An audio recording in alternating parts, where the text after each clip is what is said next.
Good evening, ladies and gentlemen, and welcome to Nerd Topic. The question of the day. Episode 12. In this part 4 of our ongoing series, Star Wars Pairings, we are now approaching a new subject. Pilot and ship. I like this question. I did my homework on this question. I thought about this. I think me and Rob are going the same direction on this. Yeah, we might. I'm afraid you guys are all going to say the same thing I did, and I'm going to be like, that was my answer. I'm definitely not going to say the same thing as you. I promise. Okay. Come on, let's start with you, Pete. We got to hear it. Yeah? Because you did your homework on this one. Yep. You never fucking start. I never. Well, I'm the host. I'm supposed to be giving, sharing, not hogging the spotlight, You control the edit, dude. Like, you can easily cut all of us the fuck out of it. Blot you out, just like, yeah. All right, I'll start. Now, that's cool. I'll take this one. Every time you say something besides Han and the Millennium Falcon or something like that, it's always going to be like, yeah, but Han and the Millennium Falcon are really the best one, and it's kind of like maybe, what I mean? There's like the classic ones that are always going to have power because they have they're so old, like Luke and his X-Wings, like so old, like Han and the Millennium Falcon. So of course them, you know what I mean? Of course Darth Vader, of course Luke, all that shit. But I really, really, really enjoyed the Mandalorian and his relationship with the Razor Crest. I just think you got to see that ship inside, right? You got to see it inside, you got to see every room. You had the whole comedy of it falling apart and, him having people inside there. He never quite talked to it, but you had Grogu in the little ball. So parts of it were very sentimental, touchy, intimate, so I'm going Din Djarin. Motherfucker.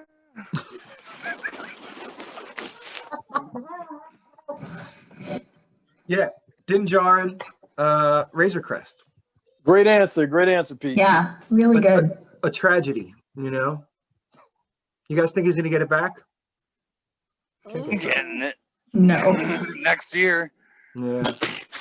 Come on, Chris. Come on, Dark Star. Let's go. All right, who's up next? I guess me. Right. Yeah, I said Han and the Falcon. Yeah.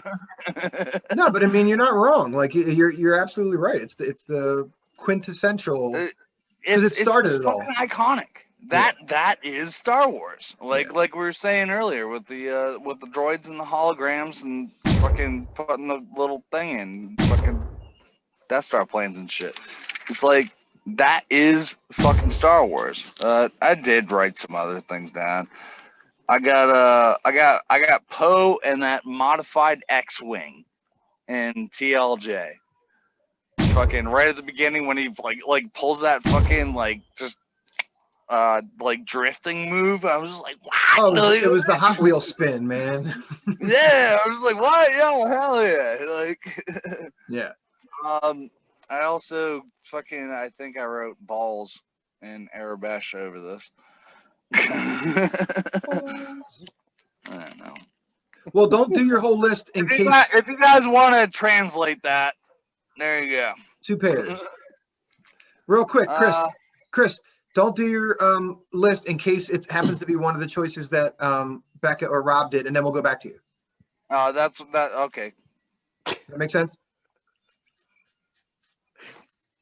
So, Rob, what's your favorite ship and pilot pairing? I'm actually closer to your answer, Pete, because for some reason I didn't want to do the Razor Crest and Din. So I picked Boba Fett and Slave One because as a kid, that was the perfect color scheme, perfect pairing. I was like, this is a fucking toy come to life. I cannot wait to have that. My mom could never find the Slave One. She always found a Boba Fett, but never the Slave One. I always wanted them both together. So that was my dream pairing of pilot and ship. And then in Mandalorian to see the inside and to see how it operates and shit like that. And, oh man, it was great. It was my childhood fantasy come true. So you remember that one scene where all the Mandalorian chicks, pretty much the woman squad, the powerful woman squad, are inside. They're talking about something, and you could see the ship through the window rotating. yeah, it was like, ugh. I love it when they like actually talks about that in the behind the scenes thing, the gallery, whatnot. There's like, can we do this in the fucking in the volume? And it was like, yeah, we can do this in the volume. Let's do it. Like, fuck, dude. That blows my mind to think that there's a fabricated set that has like a wall, and parts of that are real, and then parts of that are also digital from the bubble or whatever that thing's called. The what's it called? The egg? The volume. The volume. The volume. Did you hear one set what Dave Filoni would always say when they were in that shooting environment? He would say, "Pump up the volume, pump up the volume." Yeah. What a dork. No, I love that. Yeah, John we're all here Favreau. on nerd topic, right? Yeah. I love that John Favreau and Dave Filoni are like literally boys playing with their toys. Yeah. Like this is It's the just best Star beautiful Wars. Star Wars. It's like, yo, we got this crazy ass thing. What can we fucking do with this thing? Like it's just like you can see them thinking on set. It's just like, fuck, we can do this.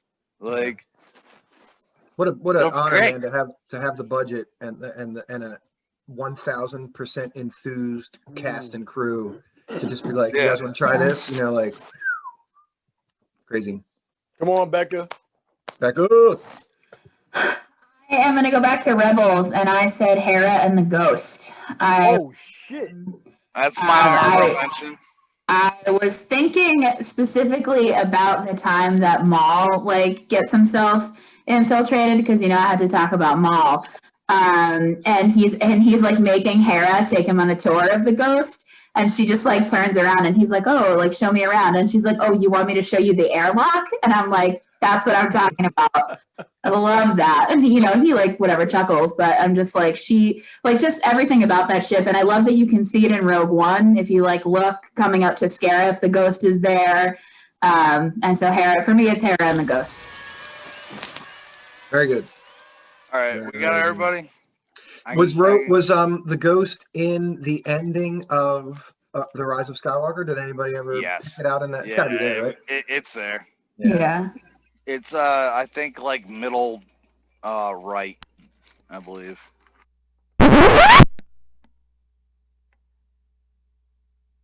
Okay. Decent. All right. That was a relatively that was a relatively quick. Well, you have any more honorable mentions, Chris? I do.